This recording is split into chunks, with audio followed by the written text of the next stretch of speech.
Santosh Singh Bal to address the gathering.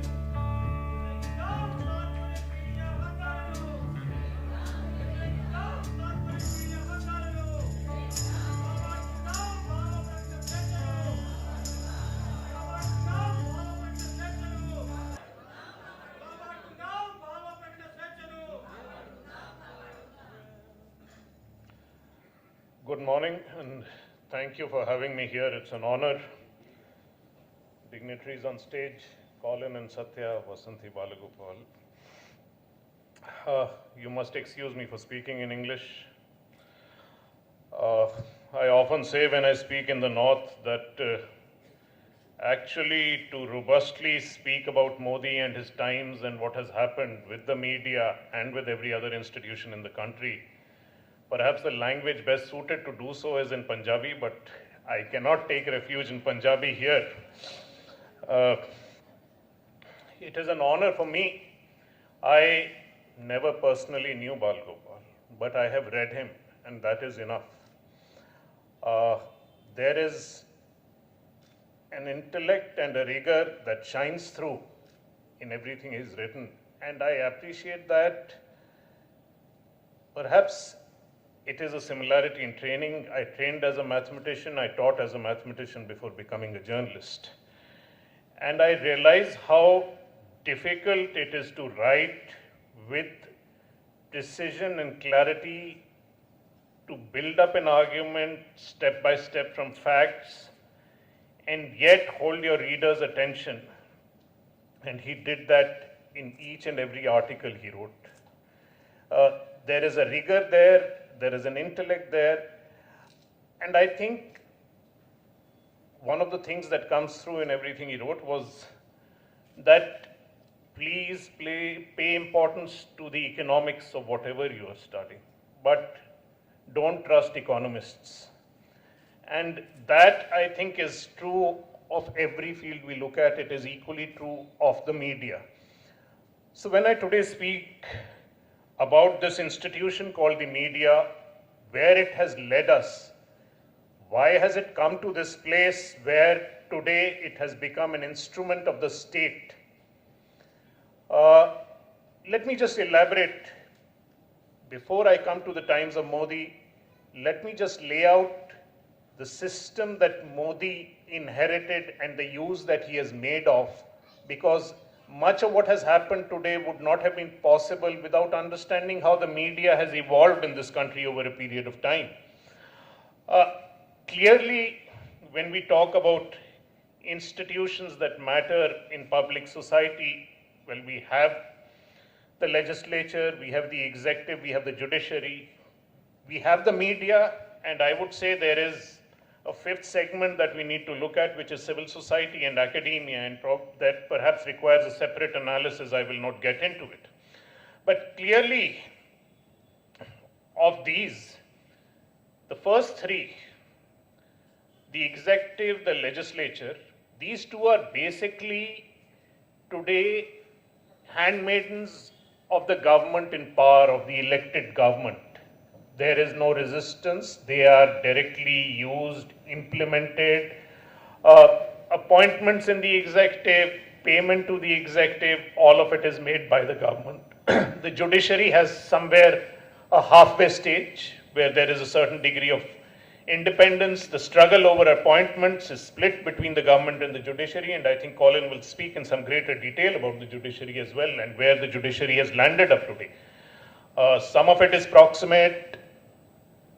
We have seen under the last Chief Justice, about whom it is possible now to speak with greater independence once he is no longer serving as the Chief Justice.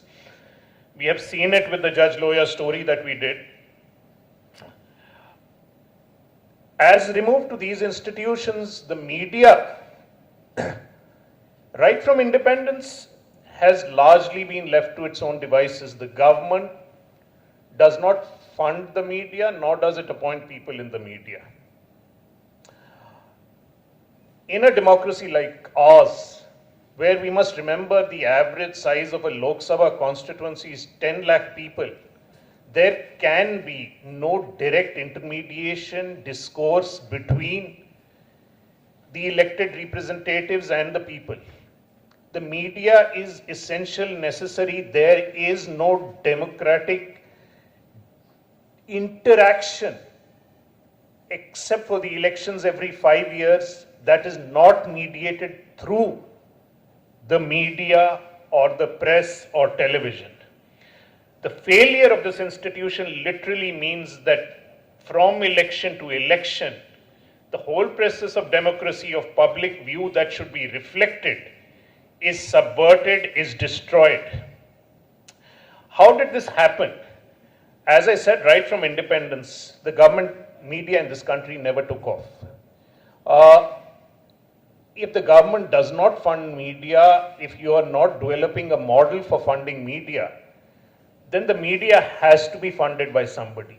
The very lack of interference or the very lack of setting up a structure meant that from the very beginning in this country, media was the subject of capital.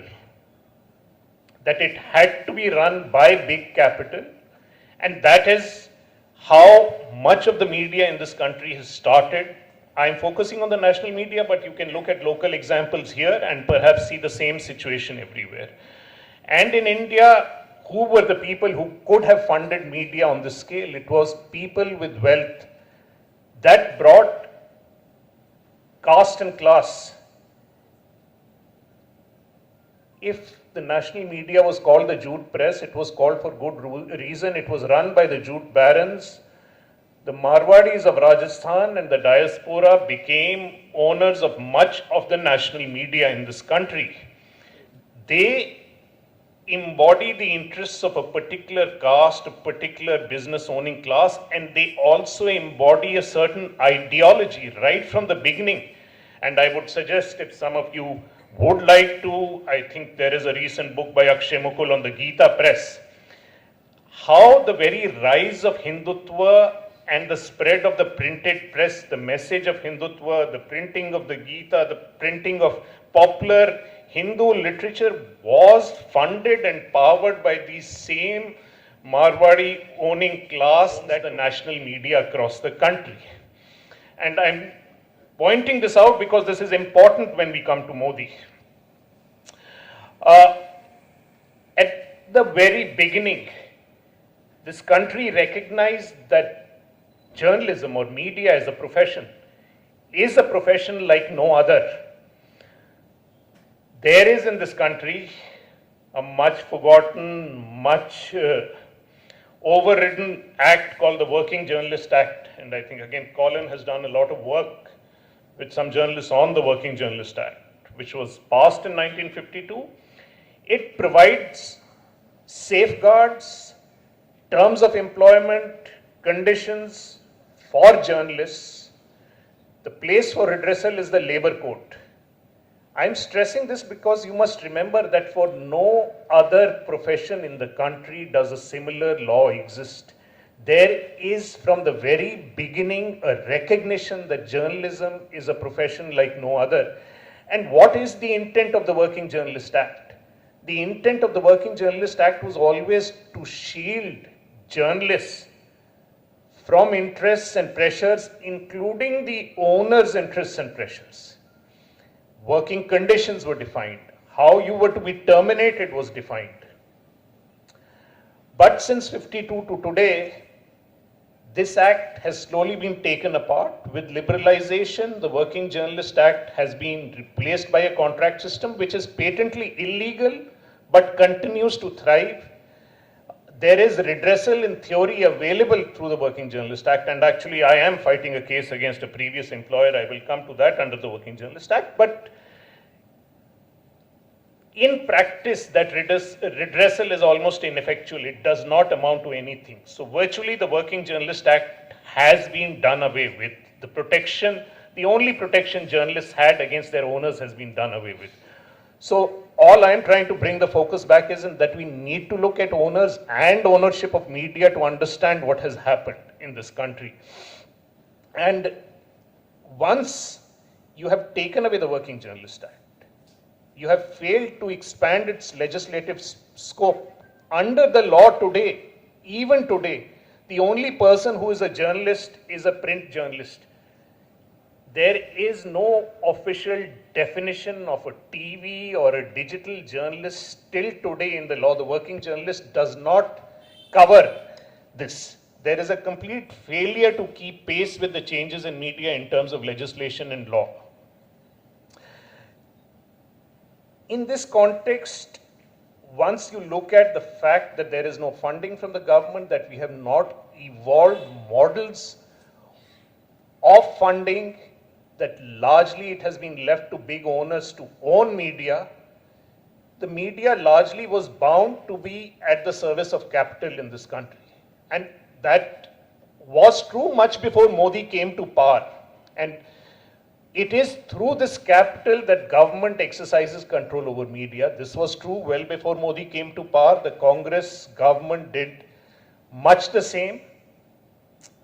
I was at Open Magazine when we broke the story on the Radia tapes. For 2 months, I had the privilege or the shock of actually having to listen to these tapes and see how actually this country or this government functions, the closeness between media, politics, business, and policy in this country, where the media, top journalists and owners are just one part of a chain of nexus that conducts policy in this country, that decides how things are to be done. They are players and participants in any major decision that is taken. They are players and participants in the corruption that is endemic in our political system as well. So what was different under the Congress that has changed under Modi? One is, of course, that the Congress had multiple centers of power. There were media owners beholden to different centers of power. The chain of command was far more confused than it is today. Second, there was no ideological coherence. What Modi brings to power is both this, a clear ideological consistency and coherence, and a clear chain of command. There is nobody else who has a say in the BJP apart from Amit Shah, who is basically his executioner in every possible sense of the word. Modi already knows how to deal with capital. I will take you back to an incident that people have forgotten about, but is very important. After the 2002 communal violence, the massacre of Muslims in Gujarat, in 2003, a Confederation of Indian Industry conference was held, CII, where Jamshed Godrej and Rahul Bajaj went on stage and criticized Narendra Modi and the law and order conditions in Gujarat and the consequences of the communal violence that had happened. Within a month, Modi had nearly broken up the Confederation of Indian Industry. He set up a parallel body consisting of the top Gujarat industrialists. Eventually, the secretary then of the CII, Tarun Das, I think, had to fly down and apologize to Modi. The message to industry was clear. From that day on, you have not had a single industrialist in this country who has made public criticism of Modi. He has also seen how in a country where even liberalization is not complete, where business has to conduct itself through government, how the government can be used to make businessmen important instruments in his own rise to power. You must go back and remember 2008, 2009, the sight of Ratan Tata, a little later, I may have got the dates wrong, of Ratan Tata standing next to Narendra Modi endorsing his government and his governance after the award of land for the nano plant in Gujarat. This is the Narendra Modi who is coming to the 2014 campaign as the head of the BJP. big owners and capitalists are already fleeing from the Congress, not because they have any antipathy to the Congress. We must also realize this. The Congress era, the last 5 years of the Congress, was also the plunder by big capital. But I think by then big capital had already identified that this was a losing ship, and the man who was coming to power is the man they had to back. As a small aside, I'm personally aware of this. I was with this small magazine, Open Magazine, whose main claim to fame today is that we actually broke the story on the Radia tapes. It is owned by a very big Calcutta businessman called Sanjeev Goenka, whose father, R.P. Goenka, was actually a part of the Rajiv Gandhi Foundation, very close to the Gandhi family.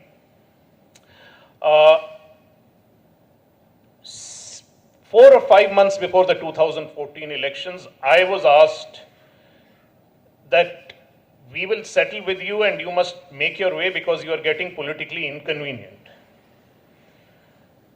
I refused to agree to that. I said, I am not handing in my resignation. If you have to take action, you must sack me, give reasons if there's anything wrong with my work. Eventually, I was sacked without reason, and that's the case I'm fighting in the labor courts. So Sanjeev Goenka, a big businessman with a 20,000 crore business, personally felt involved in the fate of a 5 crore magazine and one journalist who was probably earning far less than that, simply because the government was bothered enough by the writing of a few people to actually impact on his business. The man who replaced me was P.R. Ramesh. He is basically, and there is no politeness, it's a question of naming names, he's basically Jaitley's man in the media. Already before Modi was coming to power, important businessmen were making their transitions to the next administration. To them, it was already clear 3 or 4 months before the election that there is a new party coming to power, a new administration. We have to make peace with it. We have to set those people in place. Moreover, and I will now go back to the fact that I was pointing out that much of the media, Sameer Jain of the Times of India, Shobna Bhartiya, the Birlas of Hindustan Times, the Goenkas of the Indian Express, even the new media, the Agarwals of Zee, the Arun Puris of India Today, again Khatris, a Punjabi trading class who are akin in many senses to they in any case had ideological sympathy and belief in the message Modi was bringing to power. So for the first time for big capital, not only was a man representing what they thought they wanted, somebody who was in favor of business, he was also representing an ideology they had themselves. As I said, through the history of the jute press, through the early printing presses, they had themselves actually strengthened and helped grow in this country. It was a complete match. And then there was the terror or the fear of the man Modi, who was quite willing to act against them if they did not do their bidding. It was a coming together of 3 different kinds of pressures. One is a voluntary submission to the ideology that the RSS represents of Hindutva.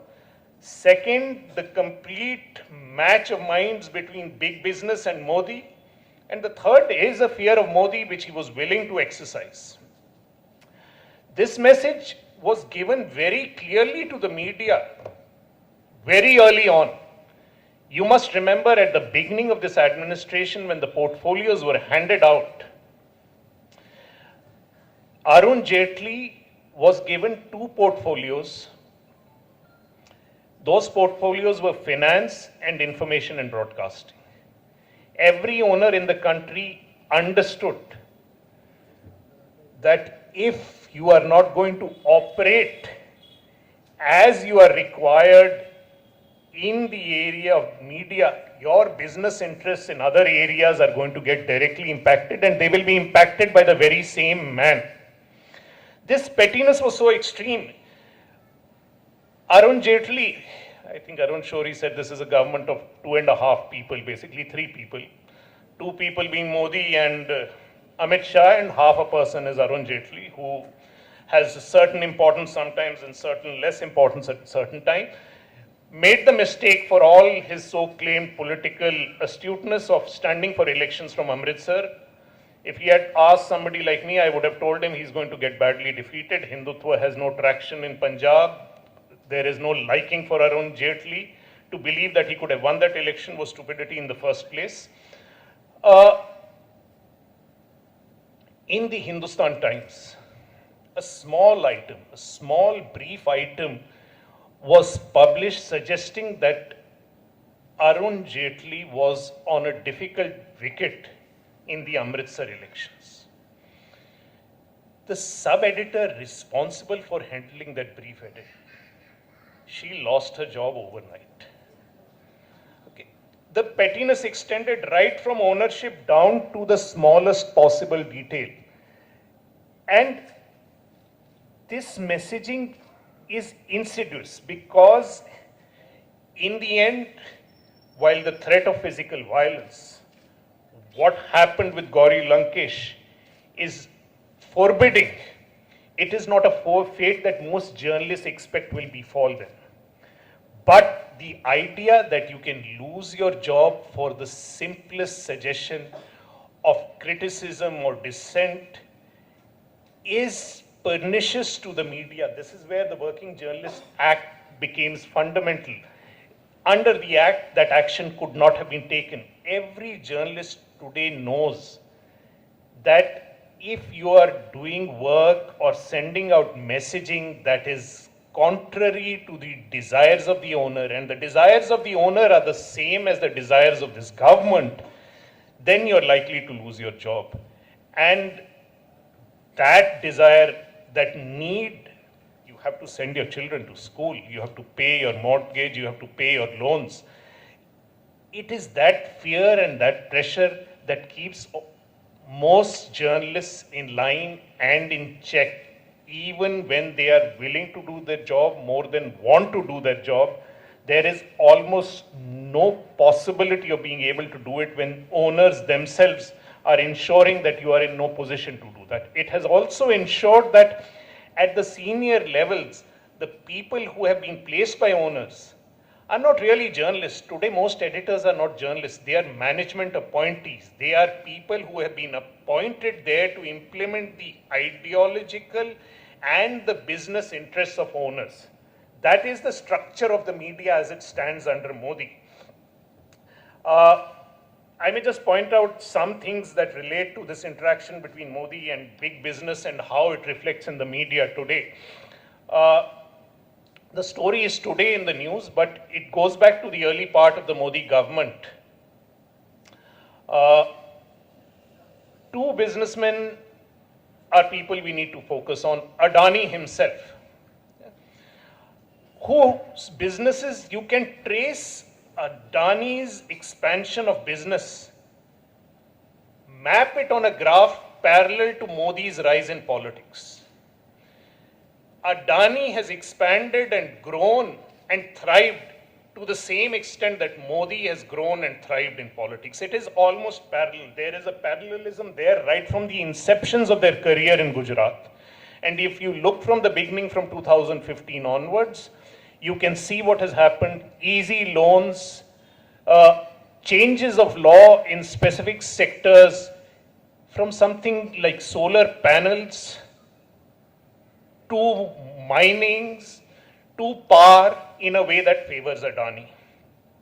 The second story, which is now in the news, is the fate of Anil Ambani and what has happened with the Rafale deal. Anil Ambani is, by any standards of business, a failure as a manufacturer, as a businessman. He has taken every possible successful business and run it to the ground. The losses and the debts of his company have brought them to closure. His businesses are not viable, their manufacturing record is poor or zero. And in 2015, when Modi goes to France and a deal that has been in preparation for several years is signed, the terms of that deal come as a surprise to everybody but two people. And I'm saying this categorically. We have done a cover story in our last magazine, so all the details are there. The Defense Minister of India does not know. The Foreign Secretary of India does not know. The French themselves do not know. Only Anil Ambani and Modi know that this is the conditions and terms on which the deal will be signed. It is a deal that has kept Anil Ambani afloat and expanding when he has no business being in a particular sector. And it is a deal that is possible only through Modi. This is crony capitalism of an extent that has not even happened under Congress. But such are the technicalities and the denials and the deviations under which this deal has been surrounded. The truth of that deal has never really come out. Now, why has this happened? It is simply because, as I said, the media has been captured from above, both ideologically and through pressure and power and money, that it is almost impossible to get these facts out in a way that is coherent. It is not even that most media outfits are afraid of cases by the Ambani. That is often stated. Well before the idea of a case comes up, nobody really wants to do a story on the Ambanis because it directly reflects on this government, and there is nobody willing to take on this government because they are part of this government. You must understand that what has happened with the media under the emergency, the control of the media was crude. It was also stupid, because if a government controls media, censors it, and it is apparent to people that the government is controlling media and censoring it, people stop believing in the media. The very power of the media that makes it thrive is lost when you control and censor it. Under this regime, the facade of independence continues. People tend to think of the media messaging, you and I and a lot of people know where the control of the media lies. But across the country, in the Hindi belt, in the Hindi heartland, in the metros, and you would have a better idea here, people continue to read mass media, continue to follow it without any of the skepticism for the media during the emergency. So the government manages both. It manages control of the media, and it also allows, by letting this happen through private hands, to allow its plausibility and its impact to continue. In this situation, every event becomes orchestrated. And before I come to particular examples of what is happening, any attempt by media houses to assert their independence, even the slightest, and I'll just give you two examples, have been acted against. One is from the Times of India, one is from the Hindustan Times, two of India's largest national newspapers. Samir Jain was, I think it was in 2017, March, if I'm not mistaken, organizing a global business summit. This business of summits, and I think it must happen here as well, has become another way, apart from advertising, for media and owners to make huge amounts of money. It involves big advertising, it involves large stages, it involves prominent personalities. And in all these summits, Modi himself is the star draw. So here is Samir Jain. He is holding a global business summit. He has advertised for the global business summit. The top advertisers is backing this summit. People from across the country, huge amount of money is committed by the group. Modi is to be the star speaker. And at the last moment, Samir Jain is informed that Modi has decided not to turn up for the summit. The entire summit is threatened. It is under question. Modi doesn't relent. Samir Jain learns his lesson. Shortly after, Rohini Singh is fired. she took her revenge by doing the Jay Shah story, I think, which is the best way for journalists to take their revenge, to do stories. But the impact was clear to everybody, that if you have people in your organization who are doing work inconvenient for you, please make sure they go. A similar thing happened 4 months later. Shobna Bhartiya personally went to invite Narendra Modi to another summit. From reports, anecdotal, she was given, let's say, a talking to, or maybe a suggestion by Amit Shah that the newspaper, which is to begin with a bad newspaper which toes the government line to begin with, had been doing something called the Hate Tracker, which was tracking incidents of hate and communal violence across the country. It had started doing a few things which were not palatable to this government. Shortly after the editor was sacked, the message again for that institution was correct. It extended to organizations across the board. In Outlook, Krishna Prasad was the editor. One of the last stories that he ran was by Neha Dikshit on how RSS was taking children from the tribal regions of the Northeast, taking them away to hostels, and was indoctrinating them in its ideology. Shortly after that story was published, there were court cases, challenges, allegations. Krishna Prasad was shown the door at Outlook. Was it ever made clear that it was connected with each of these incidents? But the message to everybody was clear. Now, in this context, what happens when you have an incident like what happened at JNU with Kanhaiya Kumar, Umar Khalid? I think Umar Khalid has already spoken here, so you will know some of the background. It was a normal campus event. Things like this happen on JNU and every campus across the country all the time. How come there was a Z television OB van already waiting for what is a routine event that happens almost every other week on campuses across the country? How is it that they managed to capture slogans which have since then not been endorsed by anybody? Their own tapes don't stand up to scrutiny. An employee of Z, Vishwadeepak, has himself gone on record to say that they have been doctored into the tapes.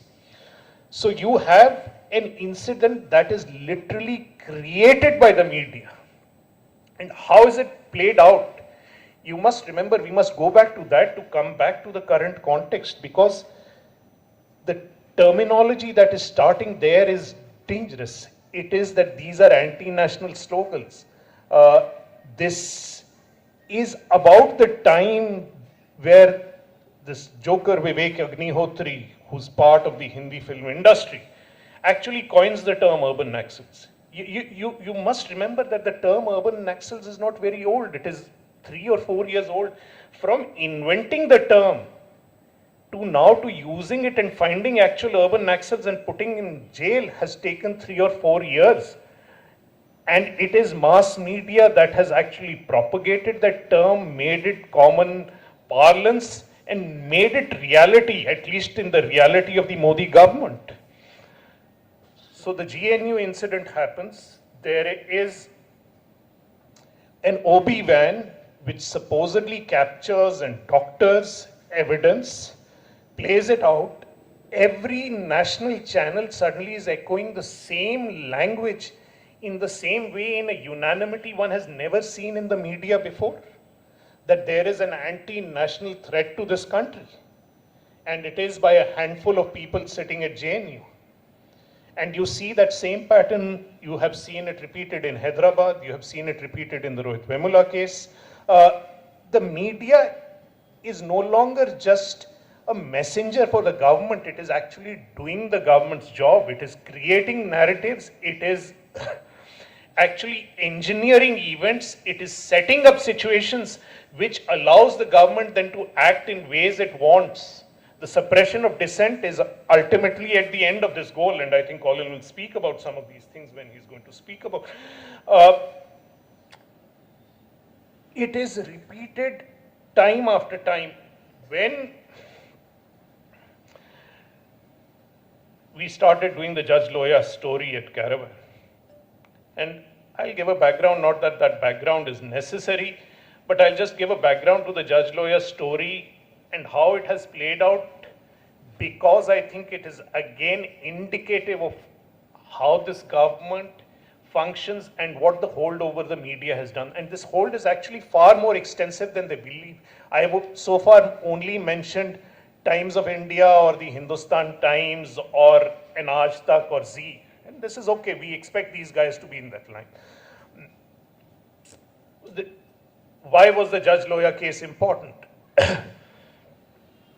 I will not get into the details, but when Niranjan Takle came to the story about the death of a judge, obviously as soon as you hear that there is something suspicious about the death of a judge, you sit and worry, you are want to know if there is some truth to the allegations that are being made.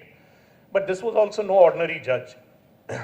He was hearing the Sohrabuddin case, Sohrabuddin encounter case, and I will just give you a little background. I think most of you don't need that background, but that background is still important to understand exactly where this government comes from. Now, why was Sohrabuddin important? And obviously there is a connection with Hyderabad here also with that story. Sohrabuddin was killed in a supposed encounter. Right after the encounter, the Gujarat police held a press conference where they claimed that Sohrabuddin was involved in the murder of Hiran Pandya. Subsequently, that claim has been questioned, re-examined, dropped, twisted, depending on what they want. But the man who made that claim was, I think, Vanzara himself, the man who was later imprisoned. Why was that important? I will again remind you that Hiran Pandya was killed in Gujarat in the aftermath of the Gujarat violence, when it was clear that he was going to testify to a meeting on the eve of the violence after Godhra, on the night of Godhra, where Narendra Modi is said to have given instructions to the administration that the administration and the police has to stand aside and let the violence unfold. Hiran Pandya had already spoken to a people's tribunal and would have likely gone on to testify before a court or an inquiry stating much the same thing. He was found dead supposedly outside an Ahmedabad park. The police claimed he had been shot through a car window. The bullet entry was below his scrotum. He was sitting in the car and the exit was from somewhere above. The case obviously was destroyed on forensics. There is no way somebody could be sitting in that way in the car and be shot from below without a single blood stain in the car. The people who were arrested for the case were acquitted. We don't know who killed Hiran Pandya. We don't know who killed Sohrabuddin, who supposedly knew or was in some way familiar with who killed Hiran Pandya. Hiran Pandya was killed because he knew something about Narendra Modi and Narendra Modi's directions during the communal violence of Gujarat 2002. And this was the case Judge Loya was hearing.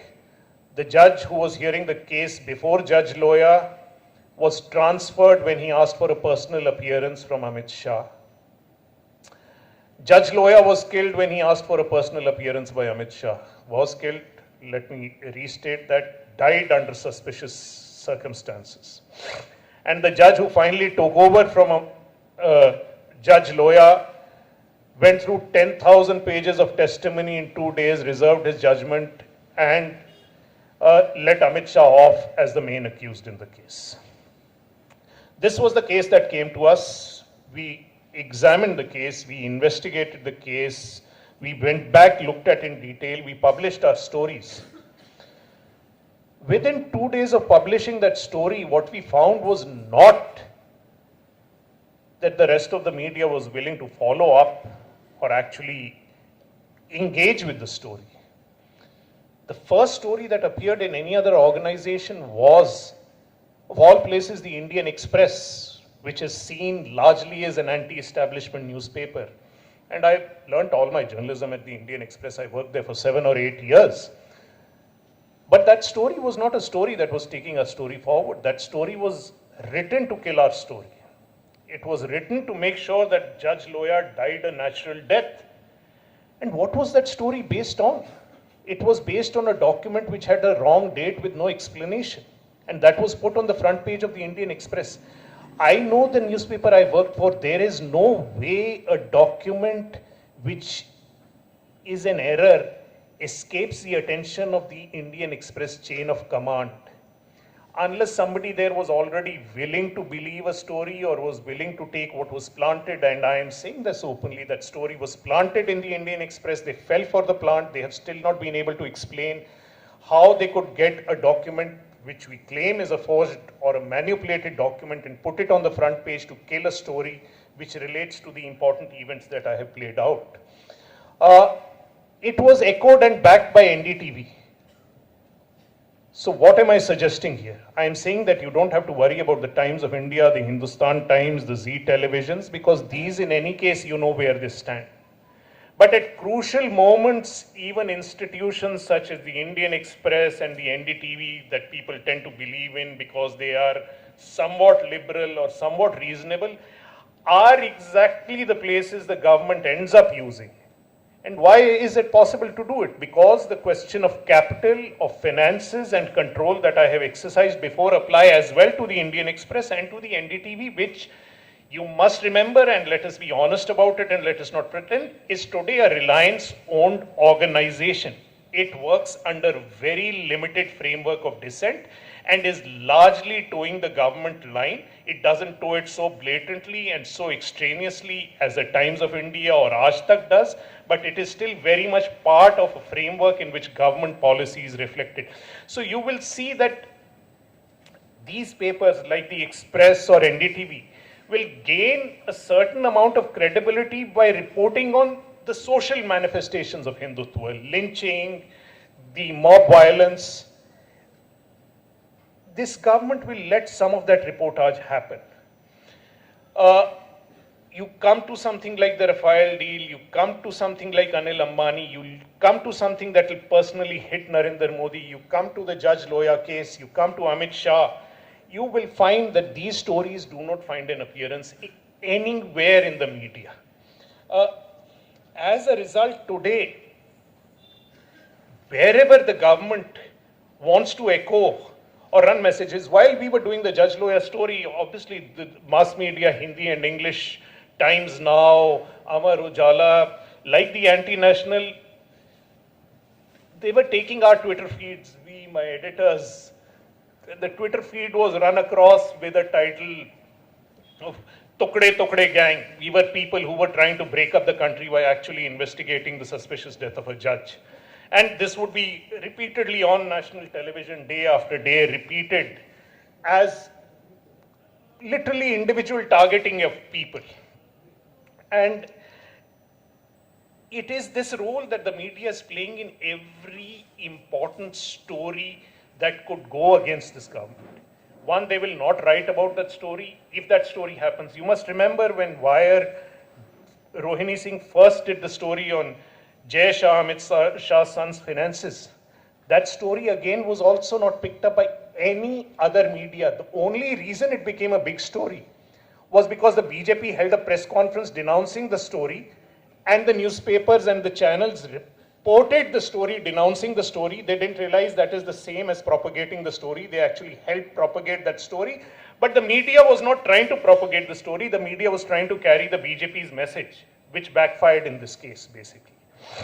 Now, you must understand what has happened in Pune and the arrests that have taken place only in this context and only in this basis. As I said, you have a term called urban naxals that has just been created over 3 years. Then you actually have urban Naxals becoming a reality supposedly. And if you look at the cases that have been filed against these people, let us be honest, a Maharashtra, senior Maharashtra police officer, I don't have these kind of contacts, but I know people who report on the police, the Home Minister's security, who have these friends who are talking to these people all the time. A senior Maharashtra police officer tells a journalist, I'm embarrassed. Why is he embarrassed? He's not embarrassed because the police have picked up somebody in a case. The police does this all the time in this country. He's embarrassed. He said, even a bad thanedar of mine can make up a better case than this. And that is the key to this effrontery. We must understand this messaging. That I don't think in this case the government is really interested in making a solid legal case. I think the messaging to us is very clear. That anybody tomorrow, anywhere, under any pretext, on the slightest of excuses can be picked up, a case can be manufactured, a label can be imposed, a campaign can play through national media, and you can be then held in custody and pressure can be put on you. It is a messaging to everybody that look, it doesn't matter whether you're innocent, it doesn't even matter what you're doing. If you are raising your voice, if you are inconvenient, we will find ways in which we can get to you. And I just want to end, because I want to keep it well within an hour, by pointing out something. I was talking yesterday, the last 2 days. I have been shocked that a story, and let me repeat the story, has actually escaped the attention of every media organization in the country. I think the New Indian Express at least carried it on the web. I don't know if it has been carried here. It relates to Zamiruddin Shah, Lieutenant General Zamiruddin Shah. Lieutenant General Zamiruddin Shah is Nasiruddin Shah's brother. He is also the former Vice Chancellor of Aligarh Muslim University. He was a decorated general who's fought 3 wars. But he's just published his memoir. And what is important in his memoir is that Lieutenant General Zamiruddin Shah was head of the contingent, of the army contingent that was deployed in Gujarat in 2002. He was the man who headed that contingent that went into Gujarat in 2002. And Zamiruddin Shah has written about this experience. And this has been endorsed by the then Padmanabhan. So it is, and what General Zamiruddin Shah says is that they were informed they had to head to Gujarat immediately. He said it will take a day or 2 overnight, the journey from where they were. The army chief said, we will airlift you. The army provided aircrafts, and the same night, this is before the violence has begun in Gujarat, the army contingent has landed in Gujarat. It is there in full force, and for the next day and night, they are kept waiting in the airport because no vehicles are provided to take them from the airport or deploy them.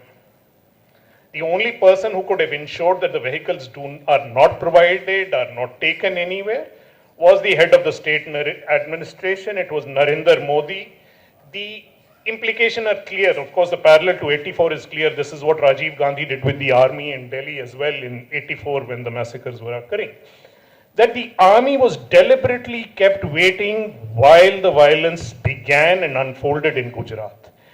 This is the head of the contingent who's stating this on record, and it is being endorsed by the then Chief of Army Staff.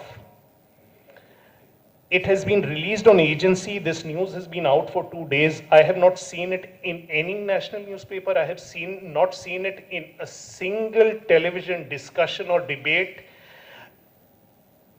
This is what happens when the media is controlled, because this is not news that they can even dismiss. because this is news coming from the one constituency they have made their own, the army, the decorated Jawan, the person, the martyr. This is testimony from a man who has served in 4 wars and decorated. The army chief is backing this testimony. So what do? You ensure that it is denied airing. As a result, most people will never find out that such a thing has been revealed or has come out. And this is the extent. When we talk about censorship or about the emergency, it was nothing comparable to this whisper networks, questions, other things would allow greater spread of information than is today possible in a media atmosphere which is so extensive, which is so wide, which is full of so many channels. In this, the only thing that survives are few outfits which have largely escaped the attention of the government. And we must remember that there is no, I am not giving you any hope that there are alternative models or ways in which things will get better. Things are set to get worse. We are yet not Turkey, we are not yet Russia. But as the events in Pune are showing, we are coming close to those places where you can make arbitrary arrests and put people behind bars under any pretext to silence them.